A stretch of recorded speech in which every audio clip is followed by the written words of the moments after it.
The National Guard's been called up to help with major rescue efforts on the eastern coast of the United States. At least 15 people have died as a result of flooding caused by remnants of Hurricane Ida. President Biden has joined leading politicians in New York State in blaming global warming for the intense rainfall. New York City's Mayor, Bill de Blasio, said the brutality of the weather was the biggest of wake-up calls. President Biden has condemned the US Supreme Court for refusing to block a new abortion law which has been brought in Texas. The legislation bans almost all abortions from about 6 weeks into a pregnancy. And one of the most successful pop groups of all time, ABBA, are reforming. The Swedish superstars have revealed their first new songs in 40 years and will perform as holograms in concerts in London from May. On the U.S. East Coast, heavy rains and flooding are blamed for at least 26 deaths in states from Maryland to New York. The U.S. Supreme Court permits a Texas law that bans abortions after 6 weeks of pregnancy to stay in force. In El Salvador, people demonstrate against a law that makes the electronic money Bitcoin legal for all goods and services in the country. And in Nigeria, local health officials provide the Moderna COVID-19 vaccine to rural areas to persuade more people to get vaccinated. Across the Northeast, parts of New York and New Jersey received up to a foot of rain as the New York City subway system shut down overnight. Newark Airport also suspended all flights. Ginger Z's in Passaic, New Jersey with more. A flash flooding siege in the Northeast. States of emergency in New York, New Jersey, and Pennsylvania. Multiple deaths reported as the remnants of Ida merged with the front to produce chaos. For the first time in recorded history, the National Weather Service issuing a flash flood emergency for all 5 boroughs of New York City. More than 7 inches of rain in just a few hours. The Western Hemisphere's busiest subway system shut down. Waterfalls pouring down station stairs, trains pulling in to find platforms submerged. People wading through waist-high water. Above ground, stranded cars and water rescues everywhere. FDNY members rescuing someone who has been trapped in that Jeep for now well over an hour. Our New York station, WABC, right there, as a man was finally brought to safety. And in Queens, a partial building collapse, at least 2 people killed. And at Newark Airport in New Jersey, the wettest day ever recorded. Flooding taking over baggage claim terminals, hundreds of flights canceled. Passaic, New Jersey Mayor Hector Lora pleading during the storm for people to stay inside. We have too many areas where the flooding has gotten so bad that cars are stuck and we have bodies underwater. We are now retrieving bodies.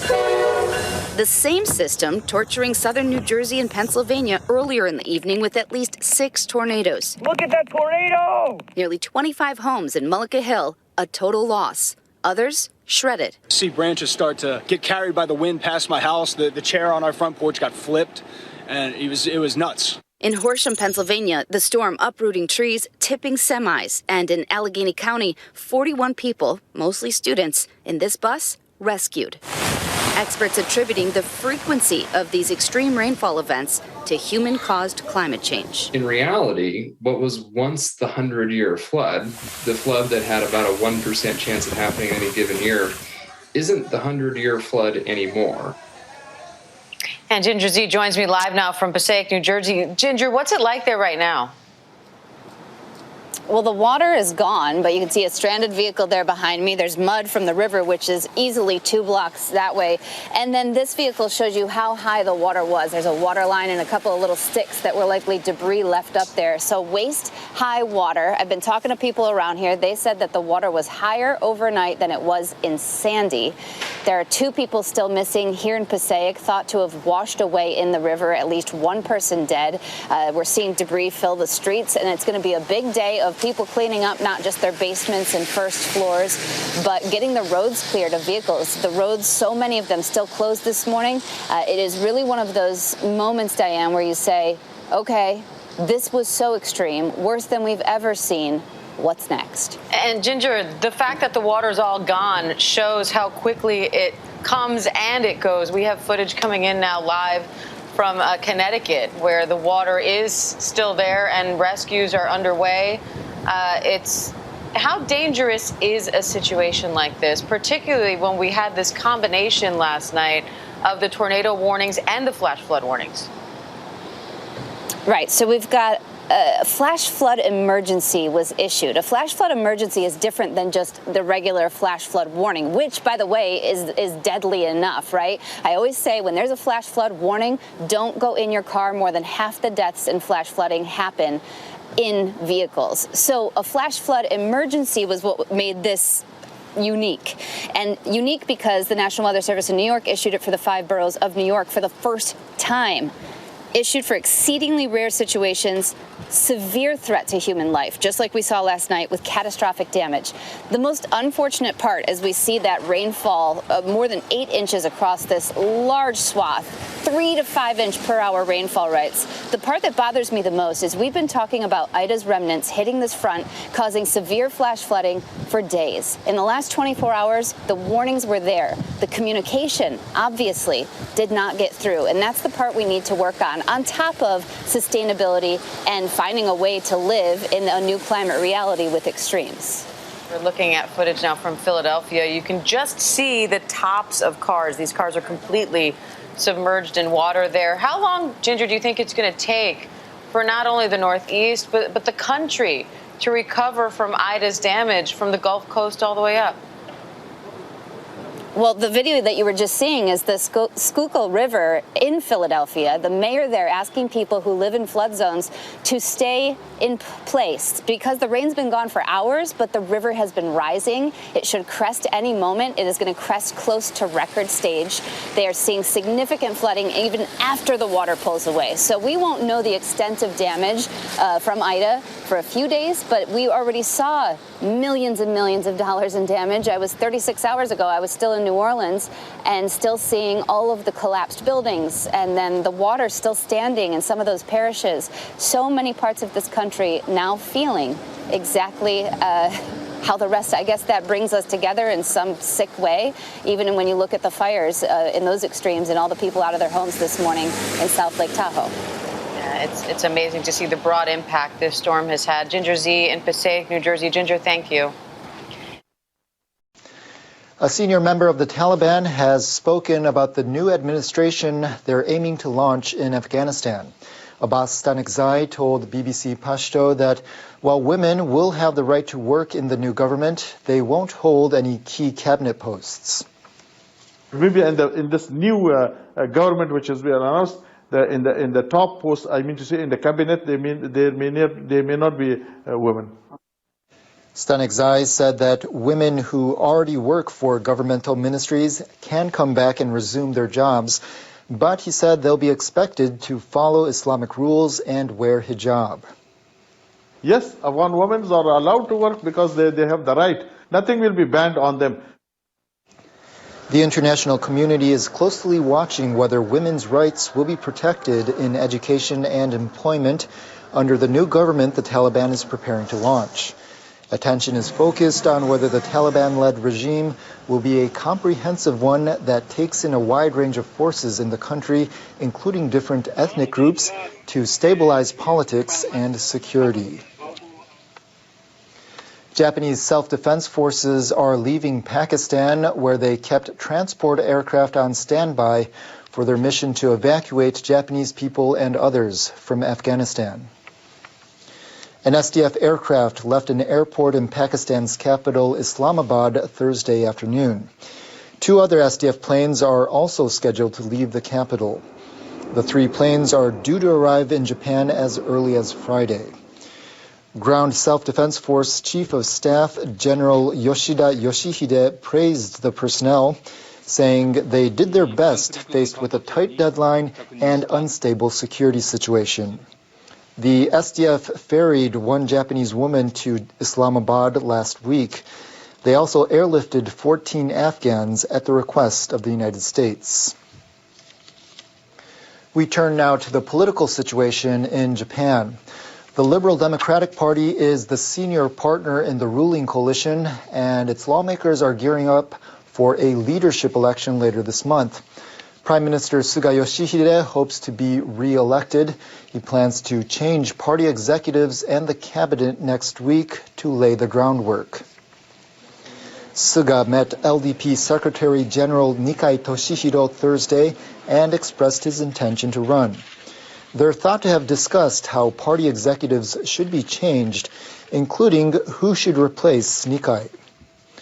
One challenger for the party leadership is former Foreign Minister Kishida Fumio. He announced proposals for tackling the coronavirus pandemic. We should conduct crisis management on the constant assumption that the worst will happen, rather than guessing the situation will probably improve. I want to get back to near normal social economic activity at the beginning of next year. Kishida says he would set up temporary hospitals so nobody would have to wait to be hospitalized. He also suggested creating a government agency that would specialize in health crisis management.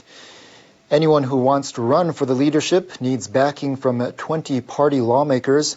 Former Internal Affairs Minister Takaichi Sanae seems confident she can get it. I absolutely won't give up until the end. The Liberal Democratic Party has 7 factions. One has decided to support Suga as a group. Members of a faction led by Kishida have united behind him. Other factions are holding meetings to hear opinions from members before deciding what to do as groups. Meanwhile, the opposition bloc is pushing the governing parties to convene an extraordinary diet session to debate ways to deal with the pandemic. They wanted to draw up a supplementary budget, but the governing coalition refused. We conveyed our concern about LDP lawmakers making a fuss over the leadership election and their own issues in this dire coronavirus situation. They bear heavy responsibility for creating political stagnation and not doing enough to deal with infections. I will convey these requests to the cabinet and the party executives. The term of office for members of the lower house ends on October 21st. So a general election is also coming. LDP lawmakers are concerned they'll have a tough fight as the cabinet's public approval ratings have tumbled. The Prime Minister has the option of calling a snap general election and postponing the LDP leadership race, but he says now is not the time to dissolve the chamber. He says the top priority is tackling the coronavirus.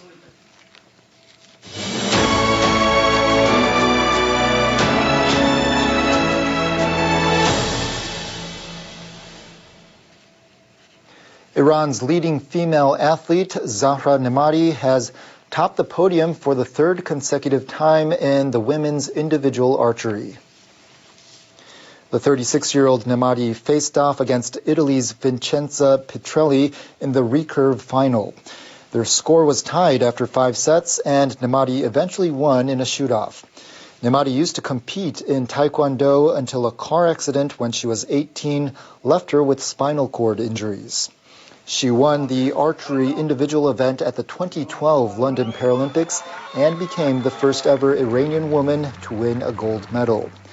Nemati also competed in the Rio Olympics. She served as the flag bearer for the Iranian team in the opening ceremony there. Meanwhile, an Australian athlete who once served in Afghanistan is competing in the men's canoe sprint. Curtis McGrath was serving as a combat engineer in 2012 when he lost his legs in a mine blast. He won a gold medal at the 2016 Rio Paralympics, where canoeing made its debut. The 33-year-old advanced after heats in 2 different events on Thursday. After the race, he said he hopes to see more athletes from Afghanistan able to compete in the future.